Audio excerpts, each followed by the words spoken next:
1. You'll hear two university students planning a computer programming lesson.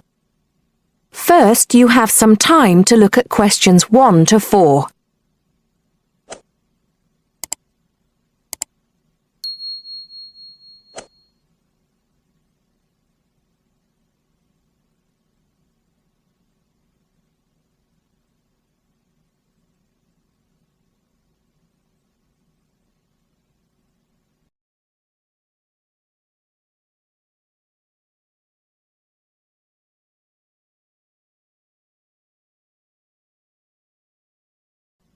Now listen carefully and answer questions 1 to 4.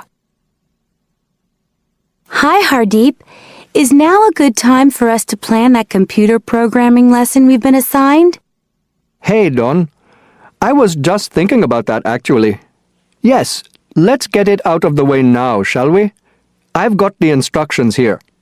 So, it says, design a 45-minute lesson for a class of 16 teenagers where they learn how to write a simple computer program in BASIC. Now, I know, of course, that BASIC is the computer language people used to use back in the 1980s when they wrote programs on microcomputers, but I'm not sure I feel very comfortable teaching anyone about it. Well, I did a bit of research yesterday and found out quite a few things, so I think we'll be okay. Great. So, what do you have in mind? Well, I think we should presume that none of the kids will know anything about BASIC. So why don't we start with a short multiple-choice quiz? It could focus on things like what BASIC is, what the letters stand for, when people used it, things like that. That sounds good. I guess it shouldn't take long. Just the first 5 minutes of the lesson, something like that. I don't think we should make the students do it on their own, though. That'd make it too much like a test.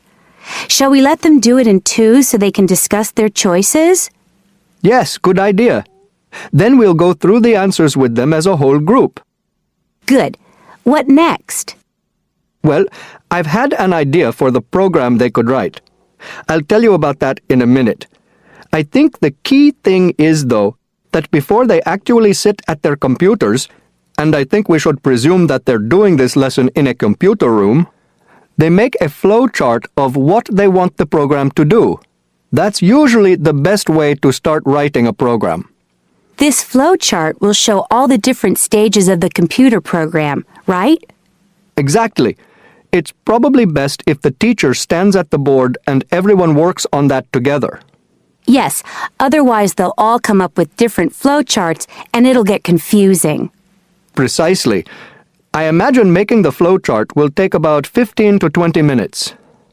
Then they use that to write their computer program. Well, actually, I think there's a stage before that. You see, the flowchart will be in English. They're going to need to be taught a few basic commands so they can write their computer program. Now I'm getting out of my depth. What kind of thing would that be? Well, for example, when you want text to appear on the screen, the command is print in capital letters, followed by the text you want to appear in double inverted commas. Oh yes, I think I've seen that before. Right. So they'll need to be taught 5 or 6 commands before they use them to write their program. Okay, so how shall we do that? With the teacher talking to the whole class again? Well, we could, but it might be more fun to make it more like a competition, where there are a few teams competing against each other. Each team has maybe 4 or 5 people in it, and they have to do some kind of matching task. You know, they match the command print with to make text appear on the screen, something like that. That sounds good. Teenagers love competing with each other. Exactly. And then, for the final part of the lesson, they use their flowchart and the commands they've learned to produce the program. Let's presume, shall we, that there are 8 computers in the room, so that's 2 students for each computer. That sounds reasonable. So, tell me more about your idea for the computer program they're going to write. Before you hear the rest of the conversation, you have some time to look at questions 5 to 10.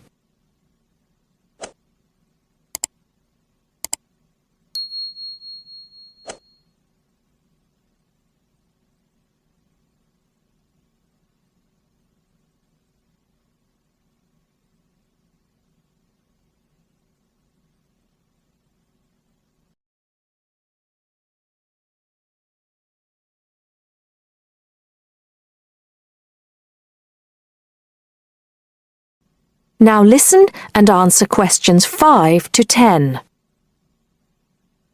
Okay, so it's a very simple program. I've actually written it down here so we can go through it together.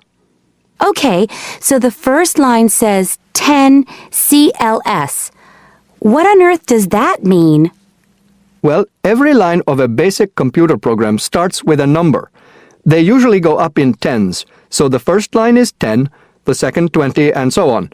And CLS is the command we use in BASIC to clear the screen. Oh, I see.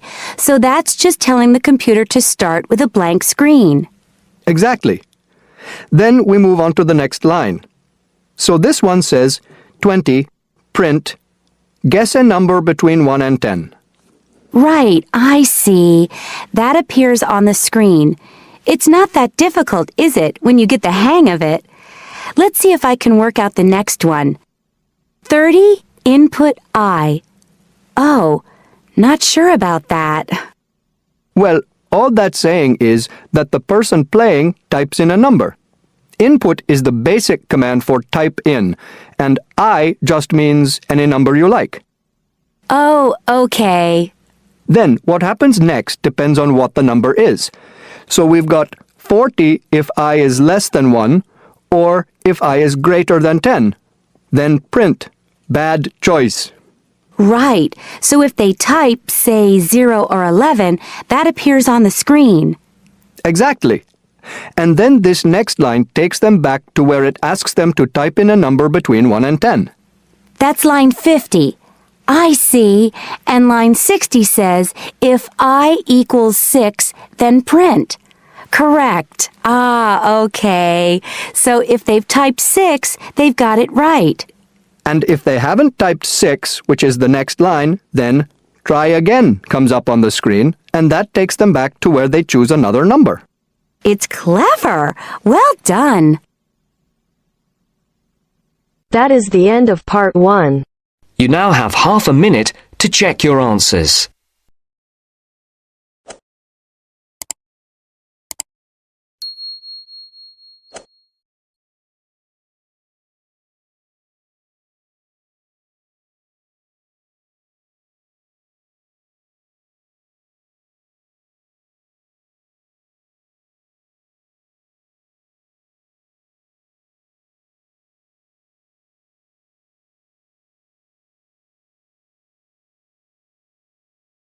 Section 2. First, you have some time to look at questions 11 to 15.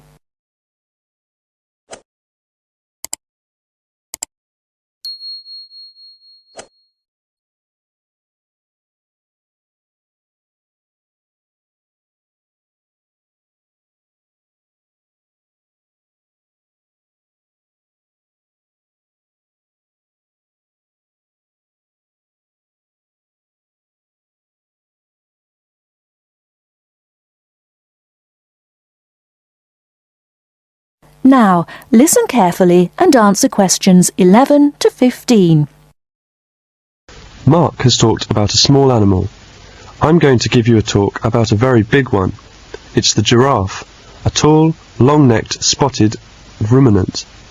Male giraffes are usually about 6 meters tall. Half of the giraffe's height comes from its neck, which is longer than its legs. A baby giraffe is 2 meters tall at birth. It can stand up by itself within a few minutes and can run well in about 2 days. A giraffe has big brown eyes which are protected by very thick lashes. Since it lives in parts of Africa which are usually dry with a great deal of dust, the lashes are an important source of protection. It can also cover its nostrils in order to protect its nose. It has 2 short horns on its head. Like the camel, the giraffe can go a long time without drinking water. One source of water is the leaves which the giraffe eats from trees. Since it is so tall, the giraffe can reach the tender leaves at the top of a tree. Giraffes usually live in small herds and often feed with other animals. Giraffes have 2 methods of self-protection. If something frightens an adult giraffe, it can gallop away at about 50 kilometers per hour, or stay to fight with its strong legs. Well, that's all I know about giraffes. Before you hear the rest of the talk, you have some time to look at questions 16 to 20.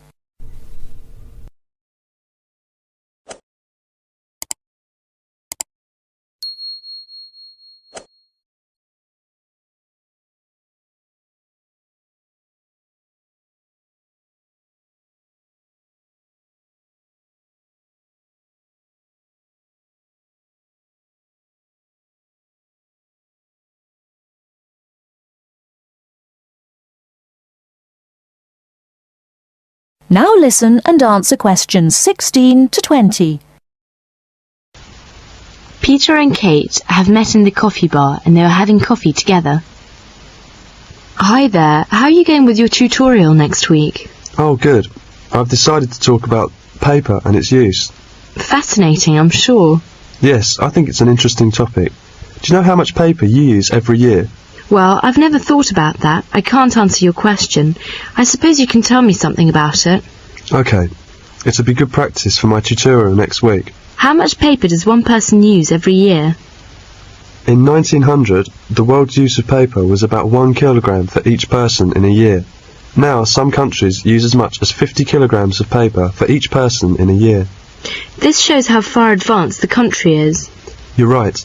Countries like the United States, Britain, Japan, Germany and Sweden certainly use more paper than other countries. I'm very interested in the history of paper. Are you going to talk about it next week? Yes, of course. Where was paper first made? In China. The Chinese first made paper about 2,000 years ago. China still has pieces of paper which were made as long ago as that. But Chinese paper was not made from the wood of trees. It was made from the hair-like parts of certain plants. In Egypt and the West, paper was not very commonly used before the year 1400. The Egyptians wrote on papyrus, a kind of paper made from the pith of the stems of tall aquatic cyperaceous plants. Europeans used parchment for many hundreds of years. What was parchment?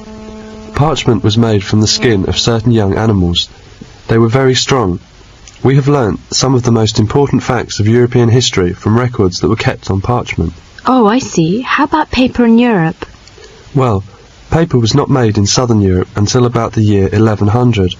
Scandinavia, which now makes a great deal of the world's paper, but didn't begin to make it until 1500. It was a German named Schraffler who found out that the best paper could be made from trees. After that, Canada, Sweden, Norway, Finland and the United States became the most important in paper making. They are forest countries. Today, Finland makes the best paper in the world, and the paper industry of the country is the biggest in the world. New paper making machines are very big, and they make paper very fast. The biggest machines can make a piece of paper 300 meters long and 6 meters wide in 1 minute. Oh my goodness, that's amusing. What are the uses of paper? Paper is used for newspapers, books, writing paper, envelopes, wrapping paper, paper bags. Yes, only half of the paper that is made is used for books and newspapers. Have you got an idea about other uses of paper? No, I'm afraid not. There are many other uses. Paper is very good for keeping you warm. Houses are often insulated with paper. You have perhaps seen homeless people asleep on a large number of newspapers. Yes, I have. So they are insulating themselves against the cold. You are right. In Finland, it is very cold in winter. It is sometimes 40 degrees below 0 centigrade. The farmers wear paper boots in the snow. Nothing could be warmer. Oh, that's unbelievable. Now more and more things are made of paper. We have had paper plates, cups and dishes for a long time. But now we hear that chairs, tables and even beds can be made of paper. With paper boots and shoes, you can wear paper hats, paper dresses and paper raincoats. When you have used them once, you throw them away and buy new ones. You know, the latest in paper seems to be paper houses. These are not small houses for children to play in, but real, big houses for people to live in. You can put one up yourself in a few hours, and you can use it for about 5 years. Fascinating. People have made paper boats, but they have not yet made paper planes or cars. Just wait, they probably will. Well, I'm sure your tutorial will go really well. That is the end of section 2. You now have half a minute to check your answers.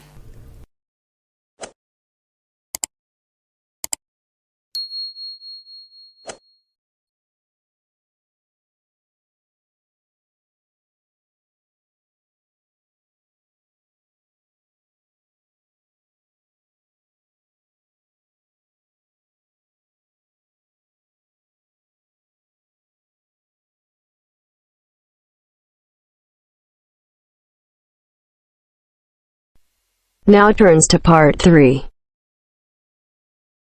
Part 3. Richard Murray, a zoologist and popular TV personality, has been giving a talk on endangered species of wildlife to members of the Young Conservationists Association in a small town in the south of England. Listen to the extract from the discussion he had with two of the young people after his talk. First, you have some time to look at questions 21 to 25.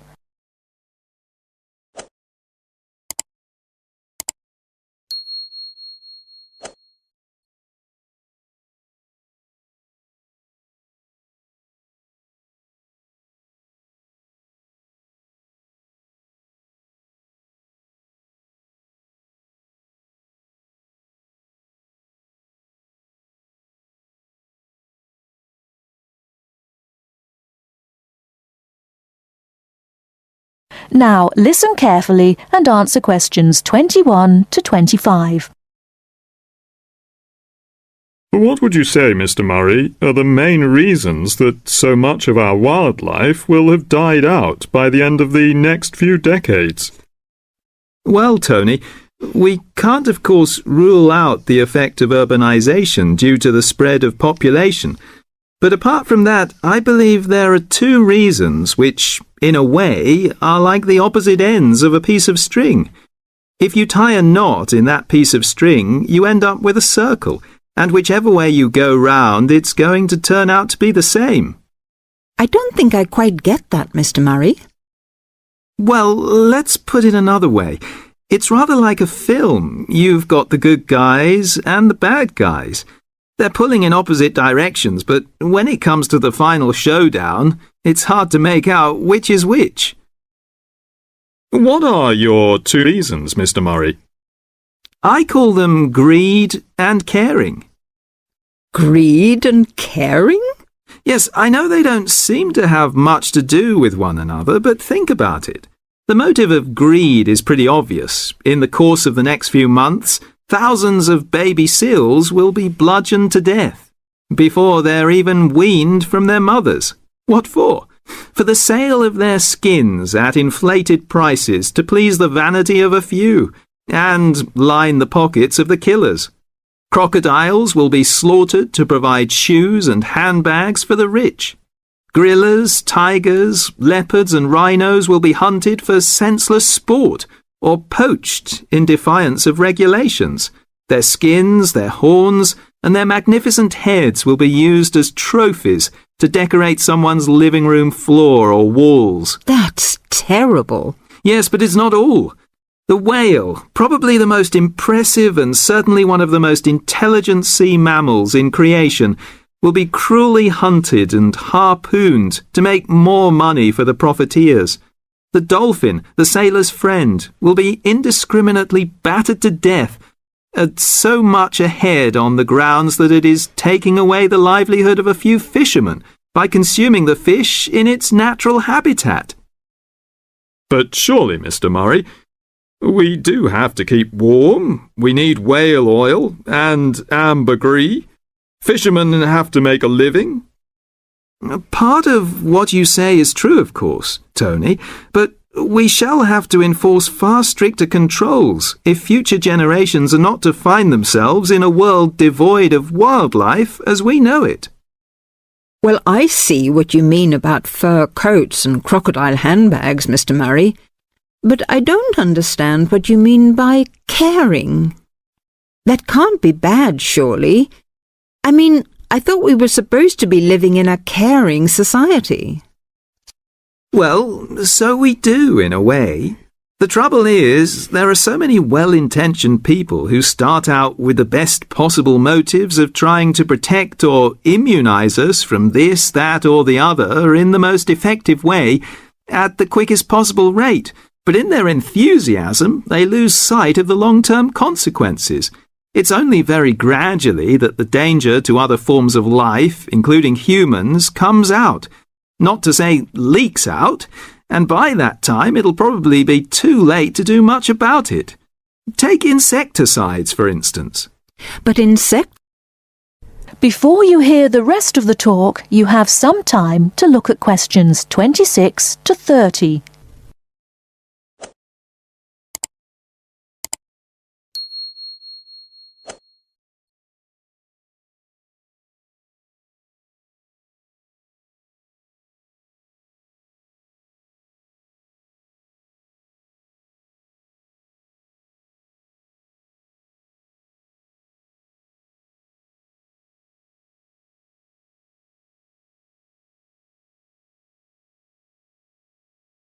Now listen and answer questions 26 to 30.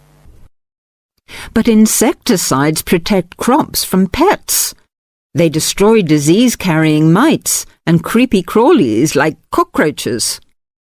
True, but nature has a way of developing her own immunity against insecticides and other pest controls, with the result that the biologists are driven to inventing stronger and stronger compounds, which, though they may annihilate the pest, nevertheless permeate the environment, are assimilated by plant and animal life, and become absorbed by the soil. Countless innocent creatures, the beaver or the mole, for example, are performing a useful task in the natural control. The alarming prospect is that as these poisons enter the foods we eat, and consequently our own systems, they'll find their way into the body of the pregnant mother and into her milk, offering incalculable risks to the unborn or newly born infant. In spite of all our technological expertise, our time is running out. We're virtually destroying ourselves. That is the end of part 3. You now have half a minute to check your answers.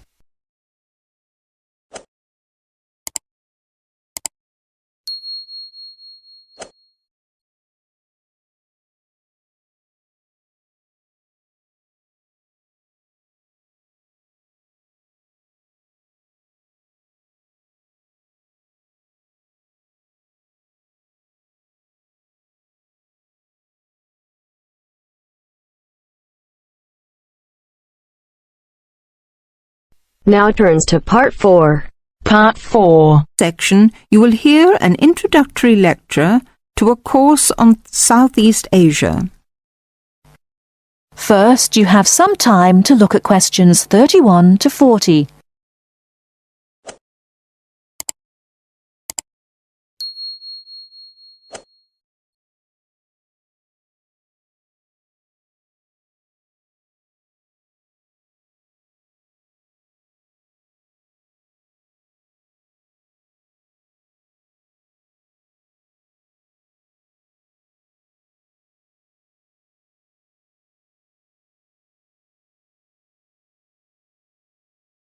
Now listen carefully and answer questions 31 to 40.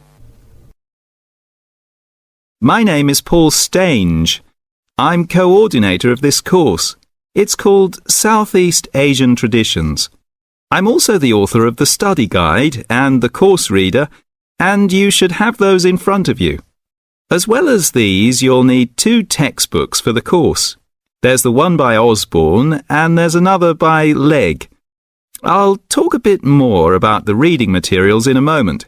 Now, if you haven't got these materials, you can buy the textbooks at the university bookshop, and you can collect the study guide and the course reader from me on your way out of the lecture.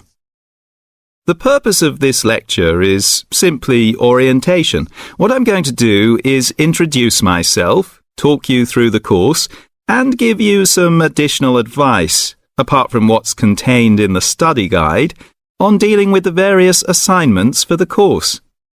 First of all, the materials. You'll find the 2 textbooks very clear, and they give a good basic coverage of the history of the region. Most of the reading materials in the reader are fairly easygoing, but I have to warn you that 2 of them are quite difficult. These are the readings by Smale and Bender.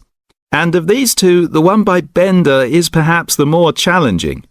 But don't let that put you off, because understanding these 2 readings is important to help you develop a clearer understanding of the cultures. In other words, they'll help you acquire greater sensitivity to the differences between the various cultures in the region.